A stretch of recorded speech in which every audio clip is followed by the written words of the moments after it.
Hey guys, Will, or Lolio here, and today I'm going to be talking about some of the racial changes coming in patch 6.0. The racial traits in WoW have been imbalanced for a long time. High-end guilds have always felt like they were gimping themselves if they weren't playing trolls or orcs, and most PvP players feel the need to go human for the every man for himself racial.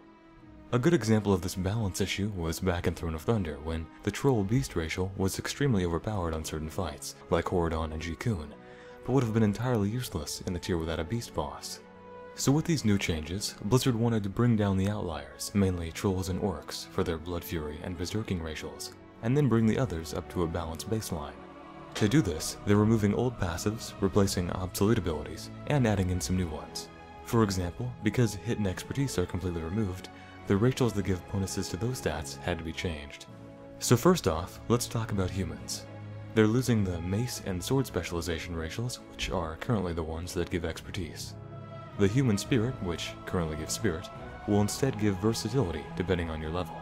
Currently it's 100 versatility at level 100. Diplomacy, the reputation racial, is remaining unchanged.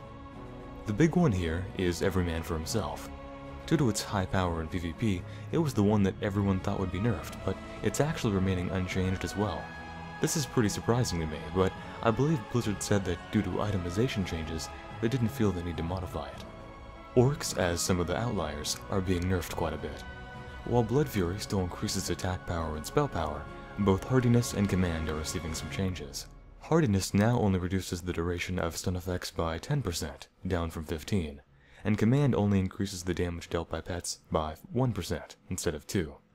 Like humans though, the racial that most people thought was overpowered remains unchanged, but perhaps due to stat changes it won't remain an issue.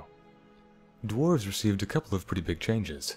Explorer and Frost Resistance are staying the same, but they're getting a new racial called Might of the Mountain. This increases the bonus damage and healing of critical strikes by 2%. Stone Form, in addition to removing poison, disease, and bleed effects, now also removes magic and curse debuffs. However, the 10% damage reduction now only applies to physical damage. The Forsaken received fairly minor changes. Cannibalize, Shadow Resistance, and Touch of the Grave are staying the same, but Will of the Forsaken has had its cooldown increased to 3 minutes, making it a bit more similar to Every Man for Himself, although it still doesn't break stuns, meaning it's still a little bit worse. In addition, their water-breathing racial has been buffed so that they can now breathe permanently underwater, which is a nice little flavor addition, but overall, it's pretty useless. Night Elves are getting some interesting changes. Their Nature Resistance, Wisp Spirit, and Shadow Meld racials are unchanged, but Quickness has been buffed to grant 2% movement speed, in addition to the dodge chance it already gave. They also received a new racial, called Touch of a Loon, which increases haste by 1% during the night, and critical strike chance by 1% during the day, with 6 PM and 6 AM surfer time being the transition points. I like the idea and flavor of this ability, but it's definitely going to be one of those things that's pretty contentious, especially for raiders, as depending on the time of day you raid and your class, haste or crit might be entirely useless to you. I'm actually pretty surprised that this one is making it out of the beta. Tauren are getting some pretty nice buffs. Nature Resistance, Cultivation, and Warstomp are remaining as they are, but they're also getting a new racial, similar to the Dwarves, called Brawn, which increases critical strike bonus damage and healing by 2%. Endurance, which previously granted 5% extra base stamina, now grants stamina based on level, currently 197 stamina at level 100, which is considerably more powerful. The old 5% extra base stamina was pretty worthless. Gnomes are getting some nice additions. Arcane Resistance and the Engineering racial are the same. However, Escape Artist cooldown is now down to 1 minute, and Expansive Mind now increases all resources by 5%, instead of just mana. This means that rogues, monks, warriors, death knights, and hunters will all get some benefit from rolling a gnome now. They're also getting a new racial called Nimble Fingers, which increases haste by 1%. Trolls are receiving some of the biggest nerfs. The Regeneration and Voodoo Shuffle racials are unchanged, but Berserking only grants 15% haste instead of 20%. The worst change, though, is the Beast Slaying racial, which has been changed from granting additional damage to beasts to increasing experience gain from beasts by 20%. This means that trolls are the only race to get a racial that becomes entirely useless once you're at max level. Moving on to Draenor, their Gem Cutting and Shadow Resistance racials are staying the same. However, Gift of the Naru, which currently heals for 20% of max health over 15 seconds, is being changed to heal for the same amount but over 5 seconds, making it a lot more powerful. Heroic Presence, which currently gives a 1% hit chance, is being changed to increase your primary stats, strength, agility, and intellect, by a scaling amount based on your level. Currently it gives 65 to each stat at level 100.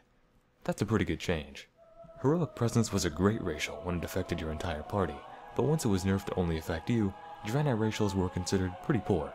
This definitely brings them back up to par. Blood Elves are also getting some cool changes. The Enchanting and Arcane Resistance racials are remaining unchanged, but they're getting a new racial called Arcane Acuity, which increases critical strike chance by 1%. In addition, Arcane Torrent now restores 20 runic power for Death Knights, 1 holy power for Paladins, and 3% mana for Mages, Priests, and Warlocks. It's nice to see that, like with the Gnome racial, they're allowing more classes to benefit from the racials overall. Goblins, Pandaren, and Worgen racials were already considered to meet the baseline that Blizzard was going for, and so they remain unchanged. So that about covers all the racial changes going into Warlords. What do you guys think? Do you like the new balancing?